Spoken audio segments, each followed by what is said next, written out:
There's a rumour around that there's a house in Tokyo which curses anyone that steps foot in it, or even worse, associates with anyone that's been there. A jealous husband killed his wife and their child with his cat, and it's said that their spirits will haunt anyone subjected to the curse. The unfortunate events of the Saeki family and their victims are the main plot points of the horror series Ju-on, which translates to the Grudge or Resentment Curse. The Ju-on series is a popular horror series in Japan and has even gained recognition outside of Japan, with the US adopting the horror series as The Grudge. The series has been rebooted, it has even crossed over with another popular Japanese series, The Ring, and there's a Netflix adaptation about the curse. But today we'll be focusing on the video game for the Nintendo Wii. The game was known as Kyofu Taikan Ju-on in Japan, which translates to Fear Experience Ju-on, Ju-on The Grudge Haunted House Simulator in the US, and Ju-on a Fright Simulator in PAL regions. The PAL version of the game is known for having quite possibly the least threatening looking cover art for the game. The game is a first-person horror using the Wiimote to navigate and investigate your surroundings while trying to stay alive. In this game you play as multiple characters, all members of the same family. Daughter Erika, mother Michiko or Miki for short, son Kenji or Ken for short, and father Hiroshi or Hiro. This unfortunate family has moved into the cursed house, and as you play as each family member, you will experience how they will suffer the consequences of being subjected to the curse, as they are haunted by the spirit of the child Toshio, the cat Ma, and the wife Kayako. The first level of the game has you play as Erika as she is walking her dog Ivy, and it runs off into an abandoned, rundown factory. Erika follows after Ivy and gets locked in and must navigate the factory while dealing with all of the unusual and supernatural happenings along the way. But is this game any good? Find out in The Good. For a horror game, the atmosphere is perfect. The locations that you go through in the game, whether it's the abandoned factory, an empty hospital, derelict apartments, or God forbid a mannequin factory, the game manages to nail the uneasy feeling of going through these areas with low visibility and a flashlight as your only lifeline. Literally, the flashlight runs on batteries, and if power runs out on it, it's curtains for you. Same with if you fail one of the game's numerous action sequences, which may require you to shake the Wiimote in certain directions or keep the cursor in a particular spot. Regardless, you will start the stage over again. The sound I felt was really on point too, and it also helps that the game was supervised and directed by Takashi Shimizu, the director of the movies.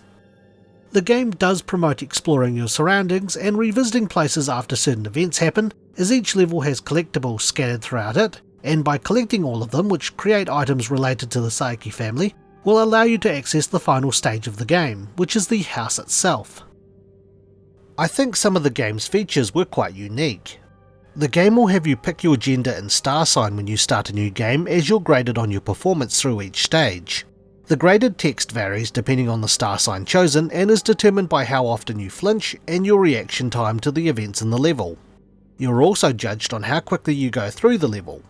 Interestingly enough, the flashlight is controlled through the Wiimote's accelerometer, with the infrared sensor being used for the action events. This gives the flashlight a little more weight, as it also determines the direction your character is facing.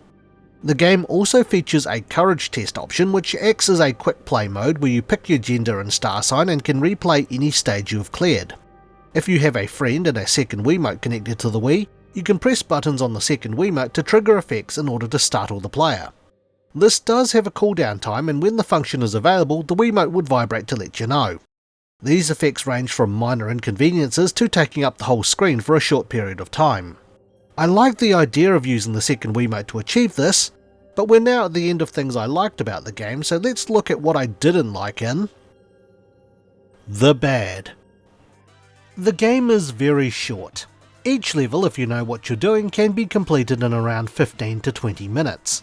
With 5 levels, that means you can possibly complete this game in a little over an hour. The game does try to make the most of the atmosphere, as I explained in The Good, but as you might have guessed from seeing the footage in this review, your character moves at a slow crawl and there's no changing the walking speed. I think the gameplay could have been expanded a little more if there were other characters who had interacted with the family subjected to the curse too.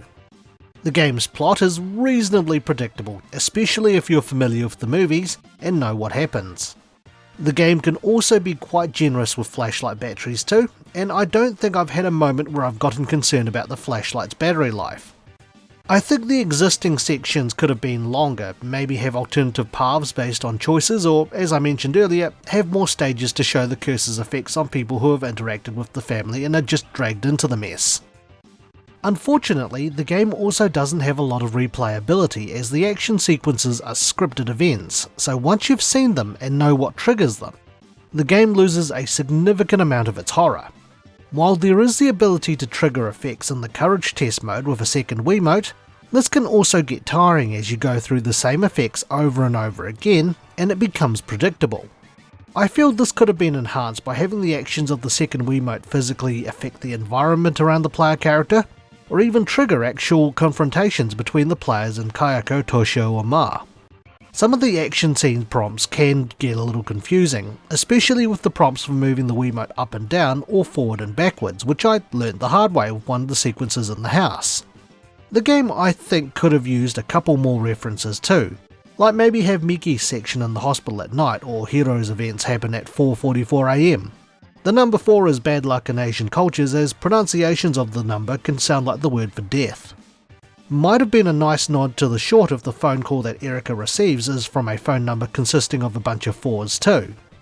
I think having more randomised interactions and action sequences would have certainly added more replayability and make the already short levels more unpredictable.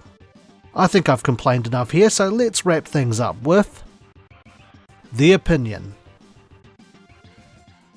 Ju-On: The Grudge I think is a passable horror game at best. The game's visuals, atmosphere and sound are its strongest points, and the game does have some interesting and unique features with a rating on your performance, how it handled the flashlight, and of course the second Wiimote capabilities for the Courage test. But this is all let down by being a very short game with predictable events to the point where once you know something's about to happen, the game loses pretty much all of its horror factor. I think randomising the scares more, or changing the action sequences around so that no two playthroughs are the same, would have at the very least done wonders for the game, or even have levels to show how the curse spreads to people who so much as interact with the unfortunate family living in the house. In saying that, the game isn't the worst game I've played, but I was pretty disappointed with the wasted potential that this game could have been. If you're looking for a quick horror game that you can beat in one sitting or on a stream, then this game is one to consider. Though Halloween is more for horror games, not horrible ones. So with that, it's time for my rating. I would give Ju-On: The Grudge Haunted House Simulator / a Fright Simulator .